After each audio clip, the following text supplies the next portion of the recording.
से rejected student reapply कैसे करवा सकते हैं? क्या आप भी रिजेक्टेड हैं कनाडा से और रीअप्लाई करवाना चाहते हैं? तो ये वीडियो को एंड तक जरूर देखिए।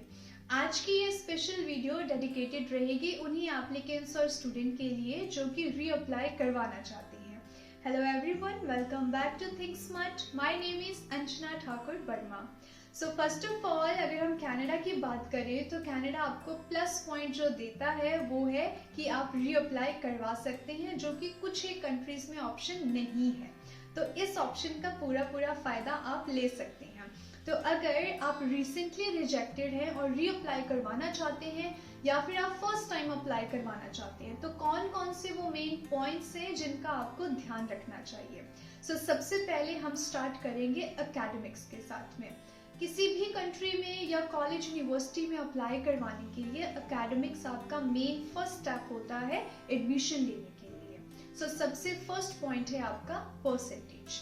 अगर आप किसी कॉलेज यूनिवर्सिटी में अप्लाई करवाते हैं तो मिनिमम रिक्वायरमेंट होती है फर्स्ट डिवीजन, जो कि 60% या अबव होती है। तो अगर आप आफ्टर +2 या फिर आफ्टर ग्रेजुएशन मास्टर्स अप्लाई करवाना चाहते हैं, मिनिमम परसेंटेज 60% के साथ में ही अप्लाई करवाएं, ज़्यादातर सक्सेस रेट के लिए। अगर किसी वजह से आपका जो है परसेंटेज इम्प्रूव नहीं हो सकता है, तो जो बाकी के 2 पॉइंट्स है वो आप इम्प्रूवमेंट कर सकते हैं, उसके अकॉर्डिंगली भी आपका वीज़ा में चांसेस हाई होते हैं। सो नेक्स्ट पॉइंट है आपका गैप। अगर आपकी प्रोफाइल में गैप है आफ्टर +2, आफ्टर ग्रेजुएशन या मास्टर्स, तो आपको गैप प्रूफ अटैच करवाना मैंडेटरी है।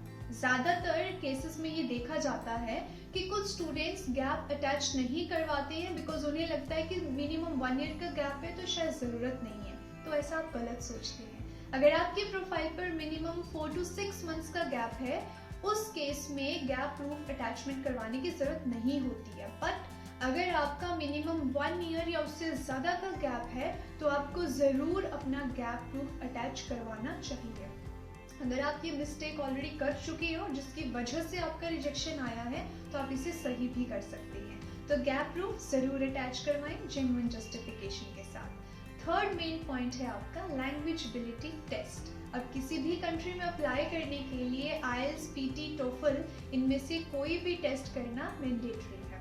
वैसे ही जैसे हमने परसेंटेज की बात की कि रिक्वायरमेंट होती है 60% की, तो कुछ ही कॉलेज यूनिवर्सिटीज़ जो हैं वो ज़्यादातर IELTS को प्रेफर करती है कंपैरेटिवली PTE और TOEFL के।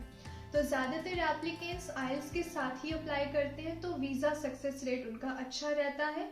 कुछ एक एप्लीकेंट्स जो PTE, TOEFL के साथ अप्लाई करते हैं, उन्हें रिजेक्शंस भी देखनी पड़ती है। अब यहाँ पर मिस्टेक तब होती है स्टूडेंट्स कि मान लीजिए किसी कॉलेज यूनिवर्सिटी का रिक्वायरमेंट है 6 ईच इन IELTS या फिर PT की रिक्वायरमेंट है 58 overall, not less than 52। But आपके किसी मॉड्यूल में 5.5 है या PT में आपका 51 या 50 है, नॉट लेस देन, तो भी आपकी रिजेक्शन के चांसेस ज़्यादा होते हैं। सो कहने का मतलब ये है कि अगर यूनिवर्सिटी कॉलेज की तरफ से रिक्वायरमेंट है किसी मॉड्यूल में 5.5 को एक्सेप्ट करने की, तो ही आप अप्लाई करें 5.5 के साथ में, या फिर PT स्कोर में अगर 50 से नीचे का कोई स्कोर है तो ही आप अप्लाई करें अगर यूनिवर्सिटी कॉलेज एक्सेप्ट करता है। अगर कॉलेज और यूनिवर्सिटी की तरफ से आपको जो रिक्वायरमेंट है वो 6 ईच की है या उससे ज़्यादा की है, तो आप 5.5 के साथ मत अप्लाई करें। ये भी एक बहुत बड़ा रीज़न है आपके रिजेक्शन का। तो ये हैं आपके 3 मेन पॉइंट्स एकेडमिक्स में। अब इन तीनों में से 2 पॉइंट्स भी अगर आपकी प्रोफाइल में आपके फेवर में है तो आपके वीज़ा चांसेस हाई होते हैं। जैसे कि मैंने पहले भी कहा कि परसेंटेज तो इम्प्रूव नहीं हो सकती, बट बाकी की 2 चीज़ें इम्प्रूव हो सकती हैं। IELTS, PT स्कोर भी इम्प्रूव हो सकता है, और अगर गैप आपकी प्रोफाइल पर है तो वो भी आप जस्टिफाई कर सकते हैं जेन्युइन प्रूफ के साथ में। अब नेक्स्ट स्टेप की अगर बात करें तो वो है आपके फाइनेंशियल्स। फाइनेंशियल्स में भी काफ़ी जो स्टूडेंट्स हैं वो मिस्टेक करते हैं अपनी फीस और GIC अमाउंट में, या फिर अगर मैं बात करूँ आपके CA रिपोर्ट या फिर ITRs को लेके। तो फर्स्टली अगर हम ट्यूशन की फ़ी की बात करें, ट्यूशन फ़ी में ज़्यादातर कॉलेज, यूनिवर्सिटी या फिर अगर हम वैसे की बात करें तो मैंडेटरी होता है 1 ईयर ट्यूशन फ़ी सबमिट करना। बट कुछ ही केसेस में ये देखा गया है कि कुछ मिस गाइडेंस की वजह से जो स्टूडेंट्स हैं वो मिनिमम डिपॉजिट करते हैं, 4 या 6 मंथ की फी डिपॉजिट करते हैं, जो बिल्कुल भी एक्सेप्टेबल नहीं है। वो भी एक बहुत बड़ा रीज़न है आपकी प्रोफाइल पे रिजेक्शन का।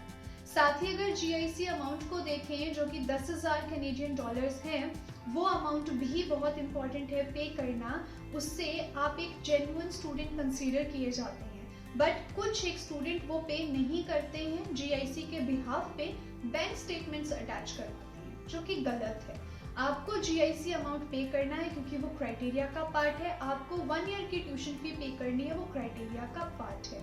वही क्राइटेरिया को आपको फुलफिल करना है तो ही आपके वीज़ा चांसेस हायर होंगे। सो इस चीज़ को भी अवॉइड करें। अगर आप ऑलरेडी ये मिस्टेक कर चुके हैं, रिपीट ना करें। नेक्स्ट हमने बात की थी आपके CA रिपोर्ट की और ITRs की। ये दोनों डॉक्यूमेंट इसीलिए इम्पॉर्टेंट है कि जो आपके पेरेंट्स या ग्रैंड पेरेंट्स हैं वो आपको स्पॉन्सर कर रहे हैं, तो आप उसके प्रूफ अटैच करते हैं कि आप फाइनेंशियली स्टेबल हैं। इन फ्यूचर अगर आपको फाइनेंशियल्स में कोई हेल्प चाहिए तो आपके पास वो सोर्सेज हैं जहां से आपको वो हेल्प मिल सकती है। अब इसके बाद अगर जो हम थर्ड स्टेप में बात करें वो है अदर डॉक्यूमेंट्स, जो कि इम्पॉर्टेंट है, जिसमें सबसे पहले आपका SOP, स्टेटमेंट ऑफ पर्पस। अब स्टेटमेंट ऑफ पर्पस को लेकर भी कुछ एक जो एप्लीकेंट स्टूडेंट्स हैं वो कंफ्यूज्ड होते हैं।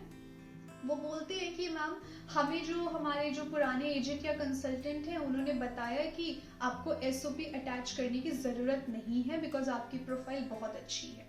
सो ये गलत इन्फॉर्मेशन है स्टूडेंट। अगेन SOP की इम्पॉर्टेंस बहुत ज़्यादा है किसी भी कंट्री में अप्लाई करने के लिए, बिकॉज स्टेटमेंट ऑफ पर्पस वो एक मेन डॉक्यूमेंट है जिससे आप कन्विंस करते हैं एम्बेसी को कि आपको वीज़ा क्यों दिया जाए।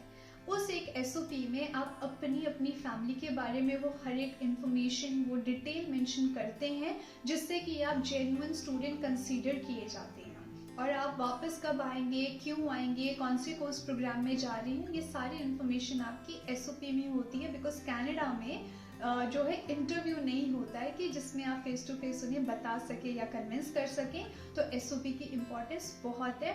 इसलिए ये भी जो है पॉइंट को आप अवॉइड करें। अगर आप ये कर रहे हैं कि SOP नहीं अटैच किया आपने फर्स्ट टाइम, तो सेकेंड टाइम ज़रूर करें और उन्हें बताएं कि हमें मिसलीड किया गया है और इस वजह से हम ये डॉक्यूमेंट पहले सबमिट नहीं करवा पाए, राइट।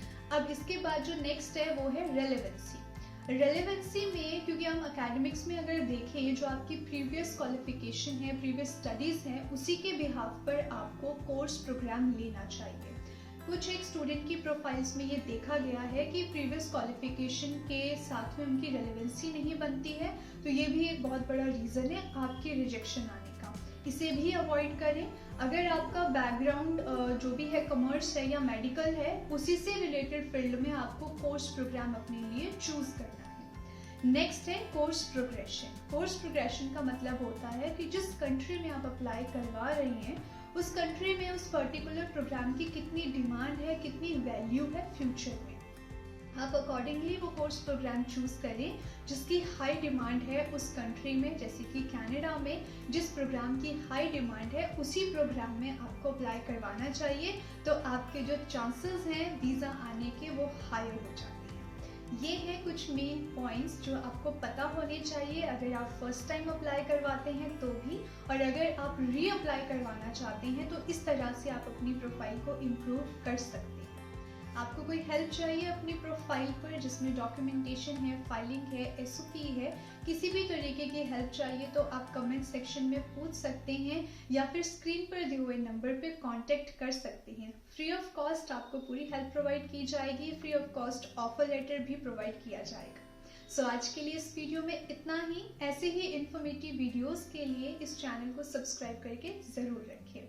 सो बने रहे हमारे साथ इस चैनल पर अपकमिंग वीडियोस के लिए। Thank you for watching.